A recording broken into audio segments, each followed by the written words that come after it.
Hello, I'm Graham Horton and welcome again to another video in which I have a product review for you, and again it's for a flash unit. Now these small on-camera flash units are becoming very on-trend items. There seems to be a movement towards taking pictures now with bright on-camera flash, emulating something that we had when we first had disposable film cameras. So this now recreates that look which some people are yearning after. Today's video is about another small camera flash. This time it's the Godox IT20. The IT20, if you like, is a smaller version of the IT30 Pro, and the IT30 Pro I've now got for my cameras, including the Sony range, the Canon range and the Olympus Panasonic. So I've been very impressed with the IT30. That's why I bought another couple of those units. So today we're going to look at the IT20, which is considerably cheaper than the IT30. So I'll be showing you what you're going to sacrifice if you don't buy the IT30, but what you'll gain in flexibility for this smaller unit. Now again, this product has been supplied by Instro, who are a Godox distributor, but once again my reviews are always independent. I'm not told what to say, what I can't say. The thoughts and opinions of this flash are my own, and if there are any good or bad points, you get to hear about them in this video. Let's start by just having a look around the box. Just a nice plain carton with the picture of the flash unit on the front. Few more specifications on the back, but basically let's have a look at the flash itself.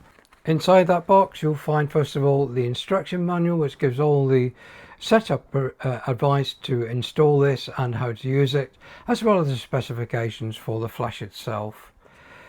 The main feature is of course the IT20 flash, which is in this case the Sony version, so I can test this on my Sony cameras, and to do that I'll be using the ZV-E10, but it will also work on the Sony RX10 Mark IV bridge cameras and the Sony Alpha cameras. So this weighs just 43 grams and measures 40 millimeters by 40 millimeters by something like 35 millimeters, so it's very compact and very light. So the flash itself will fit to a camera. This one is the Sony version, so it has the IM interface, and again to install it on this ZV-E10 you just press the button on the back of the flash. It releases that pin to lock onto the hot shoe, so just to press the button, slide it onto the camera, clicks in place, and then we can turn on the power of the flash by pressing the power button on the side. The OLED display then springs into life and shows us the current status. At the moment we're in TTL with 0 exposure compensation. Turning on the camera,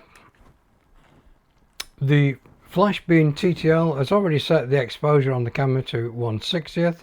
I've set the aperture to f7.1 and my ISO to 200. I'm just going to take a basic TTL picture first of all of this little ballerina behind me.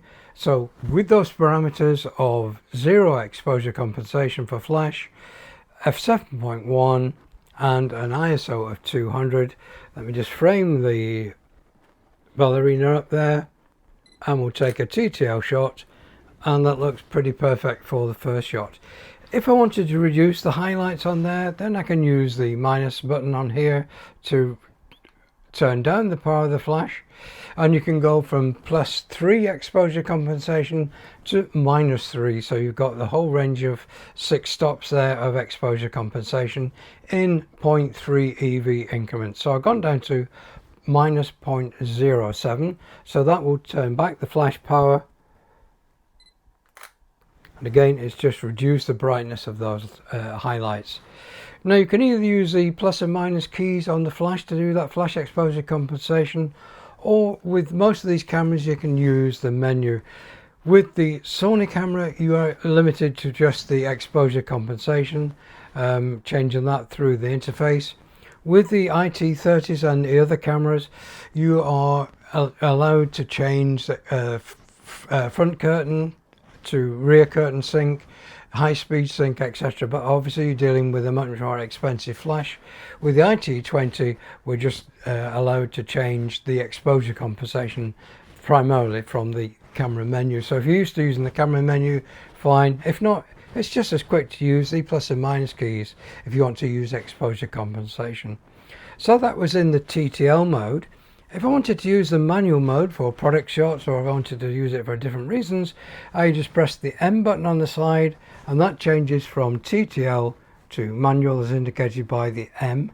You've also got now an indication of your flash power, and you can go all the way from 132 power all the way up to full power, which is 6 stops away in 0.3 EV increments. So let me just set this down to 132 power for a start, and again I'm going to take a picture of that ballerina again with the same exposure settings of ISO 200 and aperture f7.1. And again, that isn't bad for a guess exposure. Again, with manual flash, you have to chimp your exposure to get the exposure right. Based on something like a guide number of 10 with ISO 100, you can actually work out the distance you would be or the aperture. So that is one option, but it's just as quick to just say, right, I'll try a 32 if I'm close, or I'll try a half if I'm a meter or 2 meters away. So you just set those parameters in, take your shot, have a look at the back of the camera, and if you're happy with it, carry on shooting. Now in that lower compartment you also found the diffuser, and this is sort of a wide angle diffuser that will clip onto the front of the flash and give you a slightly wider beam if you're using this at the wider angle for your group pictures, etc. You do get a slight reduction in power, but in TTL mode that will be compensated by the camera. If you're in manual mode, you might just have to go up by plus 0.3 EV. You also get those CTO orange, and I guess this is a CTO orange full, so I'm going to clip that over the flash. With that CTO orange on there, that changes the flash color from the normal daylight color to that you would get from, say, a tungsten light. So I'll take that shot again, and this should add some warmth to that shot. You can see that has now brightened up the area behind the ballerina there on the white shutters to take the effect of the tungsten light. I'll try the CTO third. Let me just put that on there. A slightly softer effect with that CTO.